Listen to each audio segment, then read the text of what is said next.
Merci, Monsieur le Président. Je dois dire à mes collègues que je pense pas que mon discours va être aussi le fun que mon collègue de Burnaby New Westminster. C'était quand même un très bon discours, mais je vais vraiment quand même essayer d'illustrer mes points de façon intéressante autant que possible.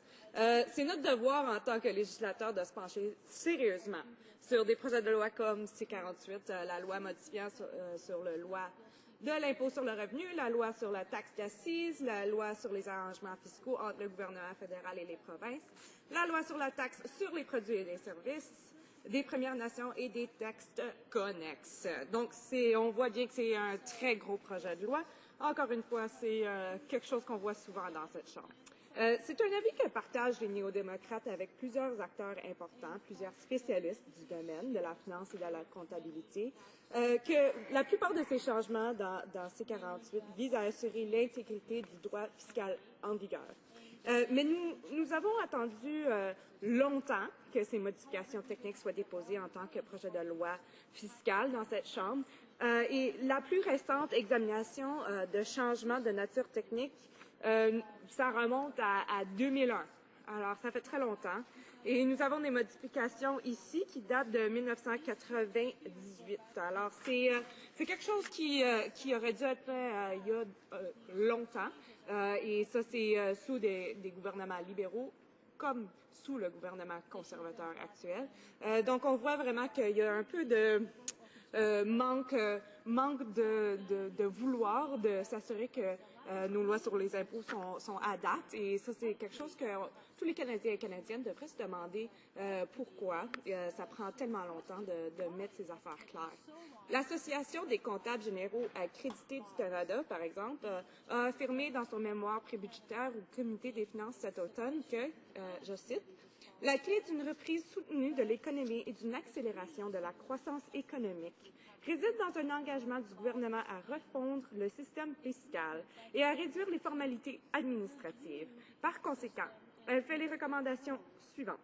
1. Moderniser le système fiscal du Canada pour en assurer la simplicité, la transparence et l'efficience. 2. Déposer et adapter un projet de loi technique à caractère fiscal pour régler la question des mesures fiscales qui ont été proposées, mais n'ont pas été intégrées dans la loi. Et 3. Mettre en place une disposition de réexamen pour prévenir dorénavant l'accumulation de mesures fiscales qui sont proposées sans être adoptées.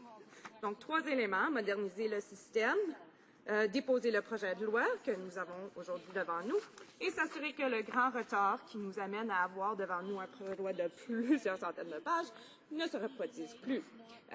Comme ils l'ont dit, c'est quelque chose qui est bon pour notre économie. Les conservateurs qui disent toujours qui ont comme priorité l'économie, c'est clair que ça leur prend si longtemps à faire ça. Quelque chose que les comptables, l'Association des comptables généraux accrédités du Canada demande comme quelque chose de très basique qui serait bon pour notre économie. Puis ça leur a pris tant de temps à le faire.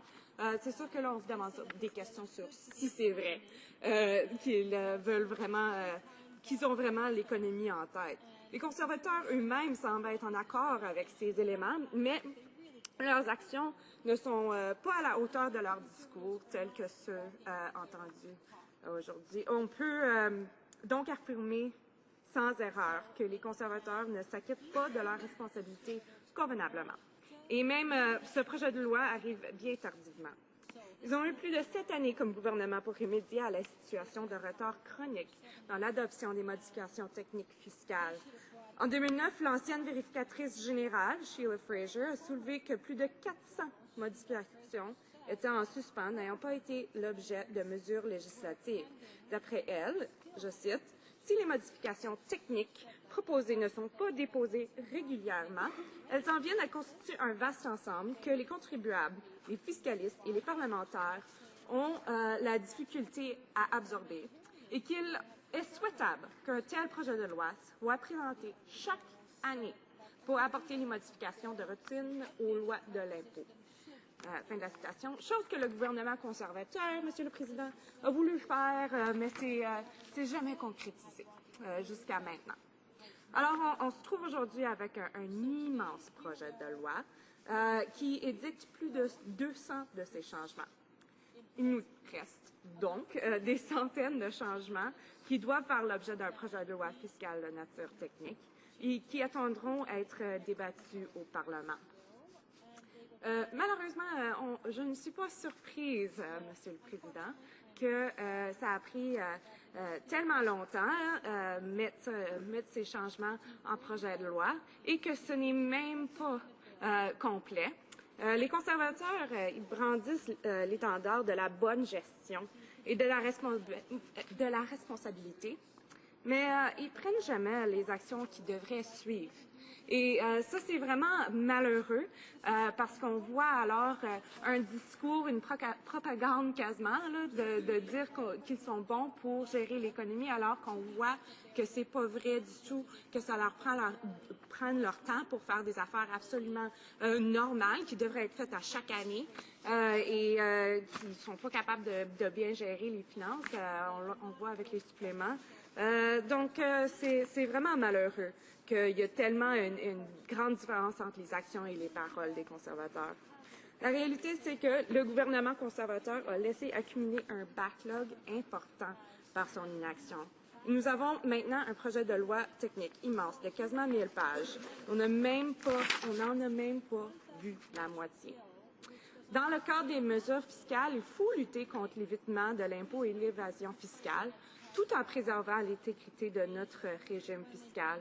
Nous appuyons les changements qu'apporte ce projet de loi et surtout ceux qui visent à freiner l'évitement fiscal. C'est quelque chose, un enjeu sur lequel le NPD se penche quand même depuis longtemps. Cependant, la taille massive de ce projet de loi prouve qu'il reste du travail à faire pour transposer pareils changements techniques sous forme de mesures législatives en temps opportun.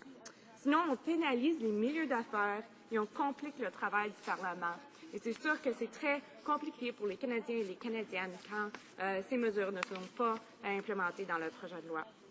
C'est pourquoi, bien que nous appuyons le projet de loi en deuxième lecture, nous demandons au gouvernement de s'acquitter de ses devoirs correctement, car les Canadiens et les Canadiennes ne devraient pas avoir à attendre une décennie pour que le gouvernement soit redevable devant le Parlement en y apportant ces modifications fiscales.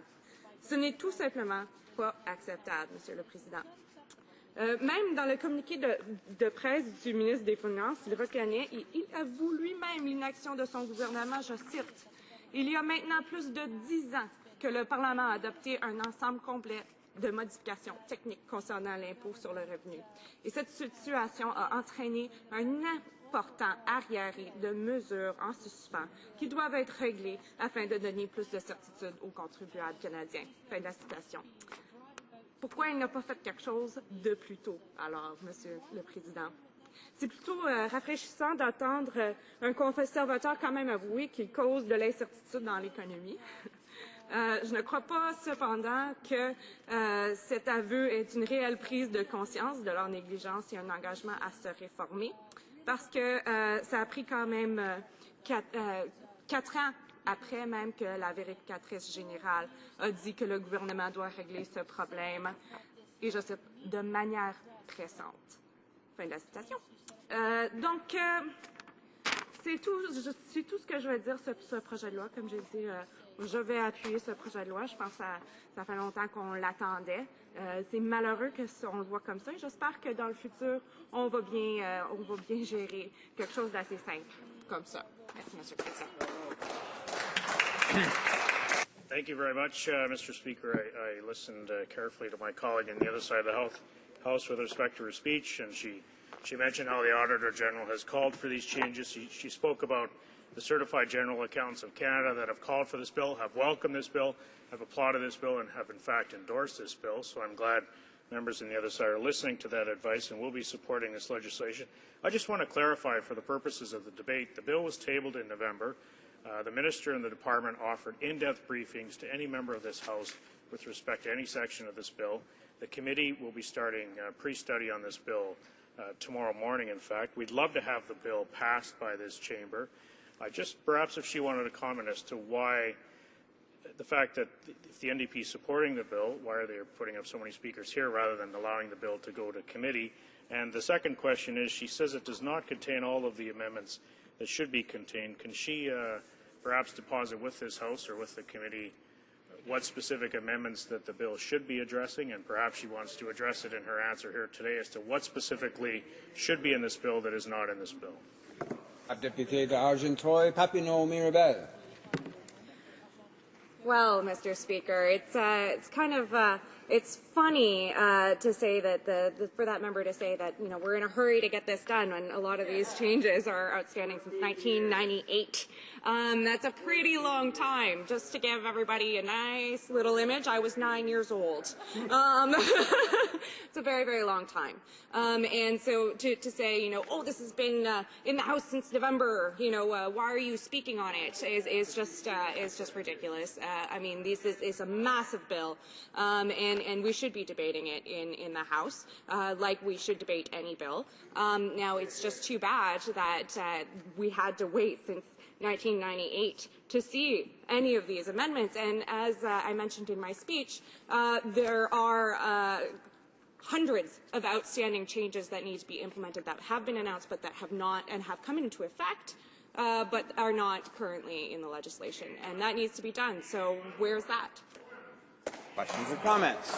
The honourable member for Winnipeg North. Yes, thank you, Mr. Speaker. It is interesting to actually note, if you take a look at any of the tax guides that are out there, and I had the opportunity to make mention of this the other day, that you'll quite often find whether it's asterisked or it's color-coded, and what that really means is that accountants will look at it and they'll say, well, we're anticipating that the legislation will be changing at some point in time, so in order to be compliant with that potential legislation that would be passing at some point in time, this is the way in which we are going to be calculating a particular or interpreting a particular tax law, because the need for the change was so great. So there is absolutely no doubt, Mr. Speaker, and it's a fairly thick document. We're talking about numerous changes that have been requested for a good number of years. And as a result, Mr. Speaker, we have suggested in the Liberal Party that we would like to see the bill ultimately go to committee. It has the support of Liberals to go to committee. But at the end of the day, would the member not agree that we do need to have the bill come on a more regular basis? This is what I believe that I heard from the member. And a lot depends on the number of requests and the amount of time in between the last time we make a change. And on both occasions, the government has failed. La députée d'Argenteuil, Papineau, Mirabel. Thank you, Mr. Speaker.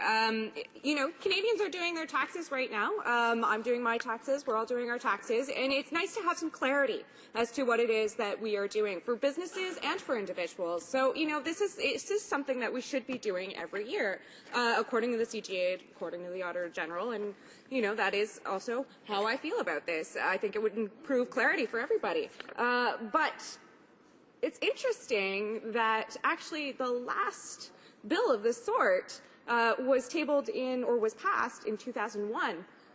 So that means that there's actually 5 years of Liberal government where they didn't manage to do that either. And some of these changes go back to 1998. So they're not a whole lot better than the Conservatives, than the Conservative government. They've got a few years less of not having passed this bill. But the NDP would make sure that bills of this sort would come through on a regular basis so that there is clarity for Canadians.